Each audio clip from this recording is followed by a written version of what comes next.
Going from broke to millionaire with real estate investing. What's going on, guys? It's Justin from Push and Profit. Hope you're having a beautiful day today. Now, this video is going to be slightly different from the other content I have on my channel. However, it's going to be a video that you're going to want to watch to the very end, simply just because there's going to be a lot of things that may change your perspective on how you view money, right? With that being said, I'm also going to bring along my good friend Orlando Miner. He does have a channel on real estate investing and is a real estate expert. He's been doing this for 16 years, so we're going to go ahead and ask him some questions. But with that being said, before we even get to doing that, I want to kind of just provide a little bit of an insight on a few things. Now, according to census.gov, there are approximately 332 million people in the United States right now, with a death occurring every 12 seconds and a birth occurring every 8 seconds, which is crazy. Because in watching this video for 1 minute, approximately 600 people have died in that time span, which is just crazy to think about. But I also want to point out a few other statistics. Now, according to Credit Suisse, there is approximately 21 million millionaires in the United States alone, which accounts for 8% of the population. Now, 8% of the population is a small amount. However, 21 million millionaires just blows my mind. That's a lot of millionaires in the United States. Now, if you just do a quick Google search to see what is the best way to become a millionaire, you're gonna be seeing something called real estate pop up a lot. So in this video, I'm gonna go ahead and just ask a few questions to my good friend Orlando Miner, who is a millionaire from real estate, and talk about his journey from being broke to becoming a millionaire. What's up, man? So, I had you on the channel a few times. You're the real estate guy. I talked about how you helped me get my first property. But, I just wanted to pick your brain on a few things. Obviously, you have on your channel, you just recently dropped a video. I'll share the video in the description, how you made $1 million in just in like 20 minutes. So I kind of wanted to pick your brain as being one of the very few millionaires that I do know. Right. Now, I kind of want to get like a little bit of like the origin story. So like, how did you start? Like, did you come from a middle class, poor? Was it a wealthy type of family? How did it all start? Well, yeah. So my mom, I grew up in basically the hood. Yeah. And low income, no advances as far as money.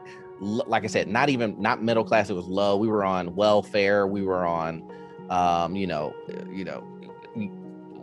do you call that when you get the lunches that are like basically the assistant lunches? We get the free lunches, stuff like that. So no, I didn't have any type of advantage as far as like growing up, like having like a trust fund baby or something like that. I literally started from the bottom. Like I literally worked my way up to where I am right now. So yeah, that's my background. Now, as far as class goes. Would you say that like your wealth came from real estate, or was it from something else? Was it like YouTube? Like was there anything else, or strictly real estate? Well, it definitely did come from YouTube with these views I'm getting. Yeah. But no, it definitely came from real estate. So I have two separate businesses.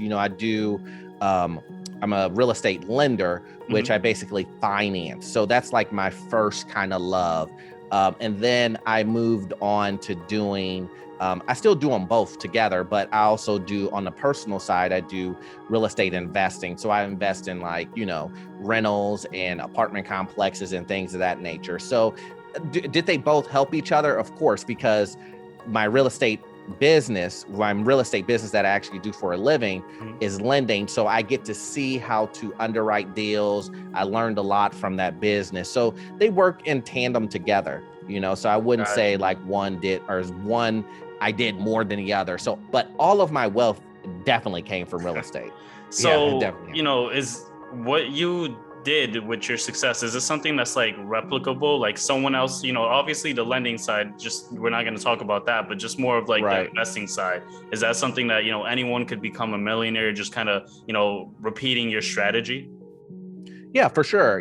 I think the most important thing is I really, really, really, really wanted to get into real estate, right? And so a lot of times previously, before, I'm in the same situation. A lot of times that I tell my students, that I tell people that are buying my courses and things of that nature, or that even just come to my YouTube channel and watch my videos, is that you have to have a basic understanding of your finances to begin with. Like if you don't know how to budget, and you're going to try to do real estate, it's probably not going to work out for you. You know, if you don't want to get your credit together, it's probably not going to work out for you. But if you want to get into a lane to where you can have that financial freedom, then it's going to work out for you in the long run. So what I did was I basically got my credit together. My credit was horrible when I first started.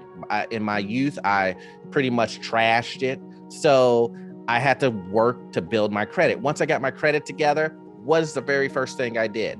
I bought a home. I got out of the rat race of renting, right? Mm-hmm. That was draining money from me. And my first home that I purchased I did a house hack, was a duplex. And me and my family moved in on one side and then I rented out the other side. That allowed me to have the income that was coming in from my job, right? Exactly. And to pocket that money so that I could buy more properties.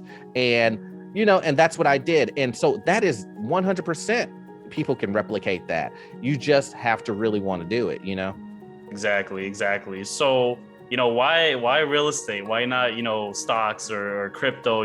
What made you choose the path of real estate?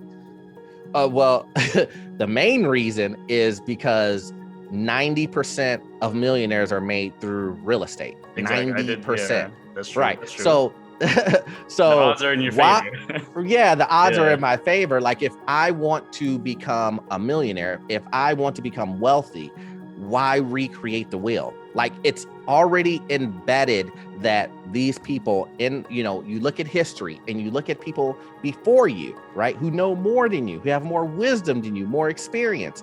And I look at it and go, 90% of these people became millionaire because of real estate. Okay, let me do it.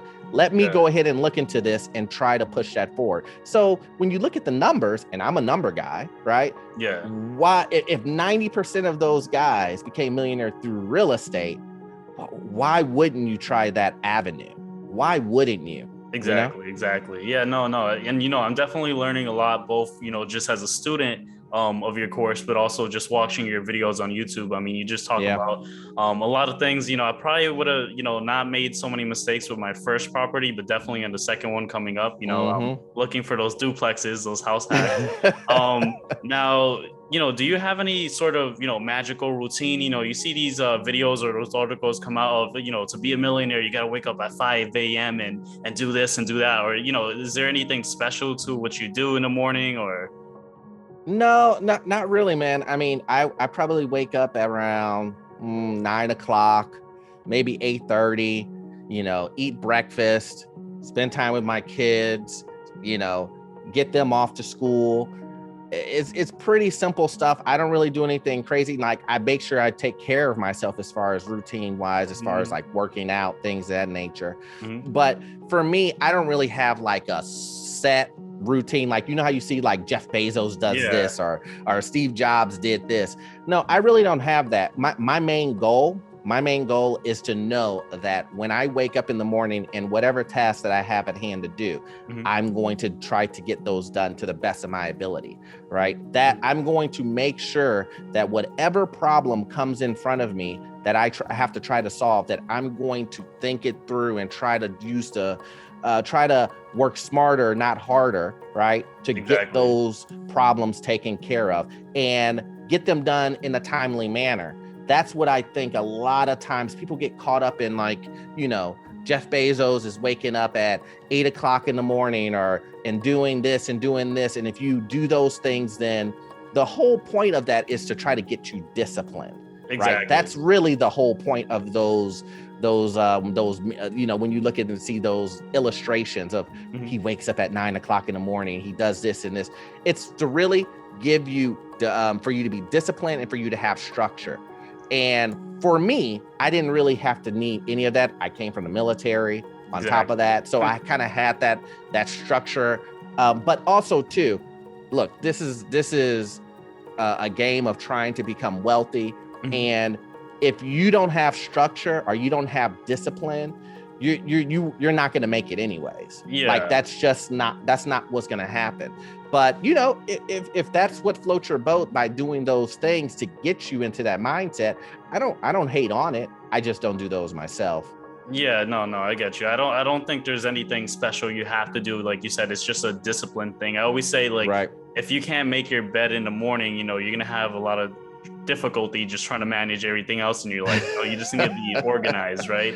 That is so Um, right. Now, one of the questions that when I mentioned real estate to other people, I always hear this all the Hmm. time. Everyone's talking about, well, I'm waiting for the market to crash again. Like, oh, wait. So, what's your thoughts on someone, right now on whether or not they should, purchase a house? This is probably like number one question I always get, like, oh, should I buy a house now? Should I wait? Or I'm just going to wait till the market crashes. What's your thoughts on like that whole idea?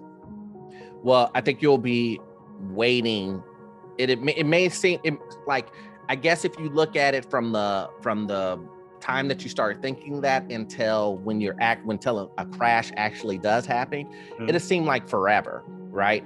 But the point, I never tell anybody to go look at it like that. I always tell people, like, wherever you are in your life, you need to try to find deals, right? A good deal is a good deal. Like, if I look at a deal right now and I look at it and it's going to bring me a certain return on my money, right? And let's just say that return on money was 12%. Am I going to turn down that deal because I go, Exactly. that next year that deal is going to probably be 24%? No, I'm not going to do that.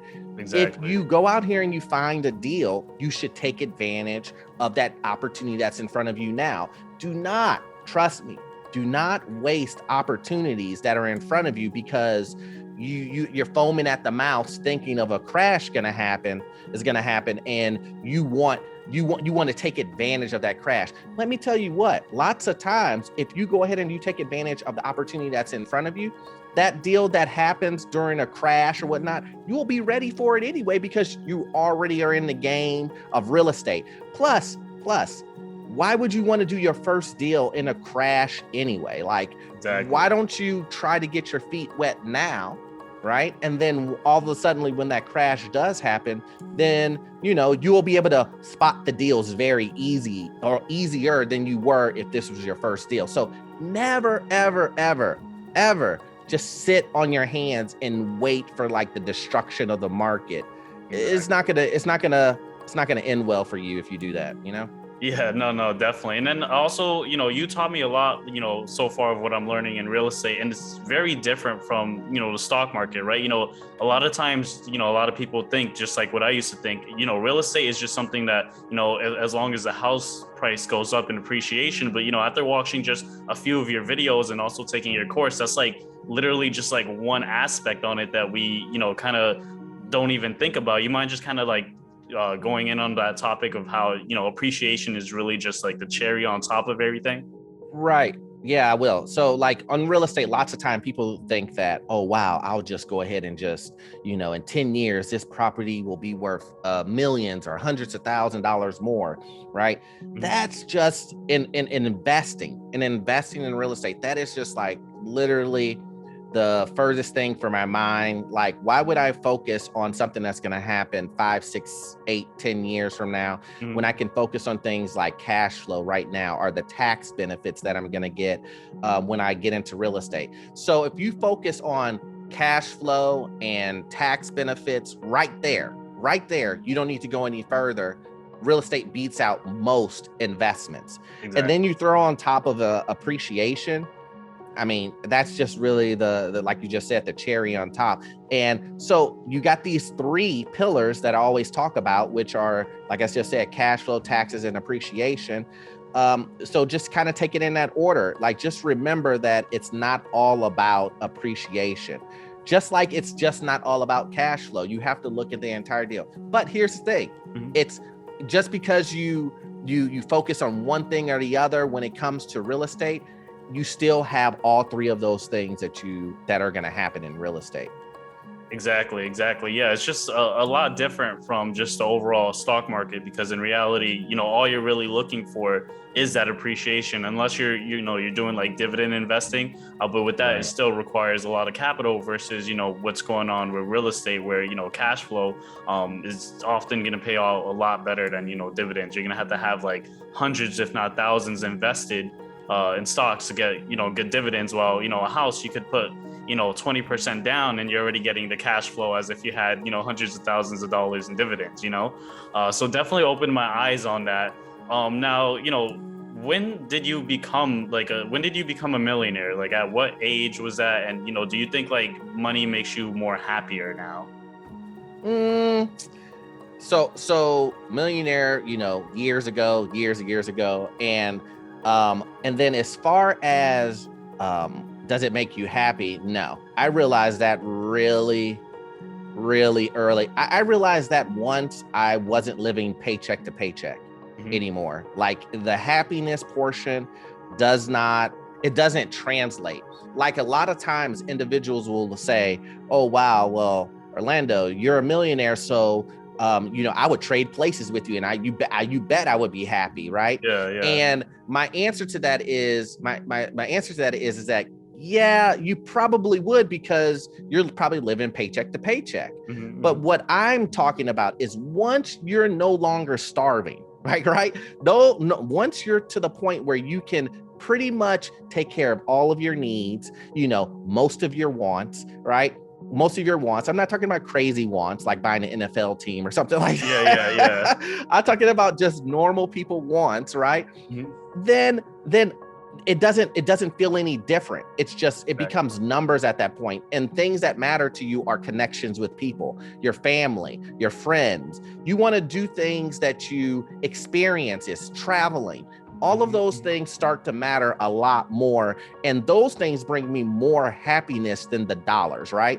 But once again, I do want to iterate that it's because you have a cushion of where you're not starving. When I was starving, I thought the same thing too. I was just like, I would hear people talking about money doesn't bring you happiness. And I'd be like, well, Oprah, give me all of your money, Yeah. And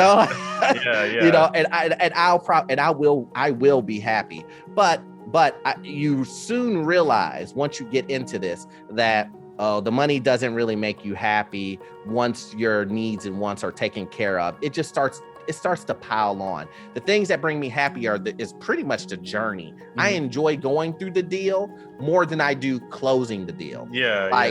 That's just kind of how it is. And I'm pretty sure you can understand that with stocks and whatnot too. Yeah, no, definitely. That's always like a common theme. Like, it's always the journey and not really the destination. So, you have a lot going on. You're doing YouTube, right? You're kind of killing it. You're, doing really well. If anyone hasn't subscribed, definitely subscribe. You have your lending business. You're still investing. What's kind of like the next goal for you? I know, like, you're really just trying to, empower more people and sort of, getting onto this journey. But is there anything that's like next for you, or what are you like working on right now? Yeah, I think what I'm just working on is trying to expand more, buying more and more real estate. Yeah. I think I'm just really focused on that. I mean, my lending business, it's really on autopilot. I still work, I still do that. That's still my day job. And then as far as, like I said, the YouTube thing goes, I pretty much got that down on a process. Of course, you're always trying to grow with that. So we'll see where that goes. And then the real estate business is the personal investing side is where I see the more growth, because I can scale it a lot faster with more units and more cash flow. And so I'm really just looking for more and more deals. And as as I've explained to you, that, finding the deal is really the hardest thing. So I'm always on the prowl for a new deal. So that's what I'm really focused on. I'm just focused on just buying more and more property at a good discount, at a good deal. And if I can find those, man, I would be really, really happy. And what that allows me to do is it just brings more streams of income. That's really what it's all about. Exactly. More streams of income allow you to be more comfortable, allow you to grow more than you've probably ever grown, rather than just having your a day job. Like, what is that going to do for you really when it comes to growth? Exactly. Not much. Exactly. Yeah, no, definitely. When it comes, like, I don't hate on the 9 to 5 either. I always see it as something Yeah. to like kind of supplement what you should be doing, investing and growing your money. But definitely, once you have more money, you just have more resources. I don't, people view money as like a bad thing. But essentially, I think it's just something that you could just use as a tool to, grow. And, if you want to become more religious, maybe you could go to like, I don't know, some place in Rome, and you could do whatever, you expand. You want to be on top of your fitness, eat the healthiest. That's what money does. And but in order to get that, you obviously have to diversify your revenues. But with that being said, if you just had to, just to wrap this up, if you had to give like one tip to someone out there, right? They're working their 9 to 5. They want to, go from broke to a millionaire in just like maybe at least within 10 years. If you just had to sum that up in a few sentences, what is something they had to work on? I would say you have to get out of renting. Like, you have to get out of rent. And the reason why I say that is because if you focus on get out of renting, then it affects your credit. It affects your mindset on financing and budgeting, because you're forced to do that to get out of renting. The more you keep your mindset on renting, the more you don't have to even think about your credit or think about, are you budgeting? Are you spending too much here? Are you there? But once you get your mindset out of renting and owning, then everything starts to come together. And it also, man, closing on your first home and getting out of renting, you talking about discipline and inspiring, it will give you motivation to go into your next deal and your next deal and next deal, because you will see how all of a sudden these doors opened up for you, and it allows you to do this multiple times. So get out of renting out of any cost. If you can get out of it, man, just get out of it. Start looking to own, man, and preferably duplexes, multifamily. At least do a duplex. Yeah, no, definitely. That's what I'm looking for. Well, you guys heard it first, from the man.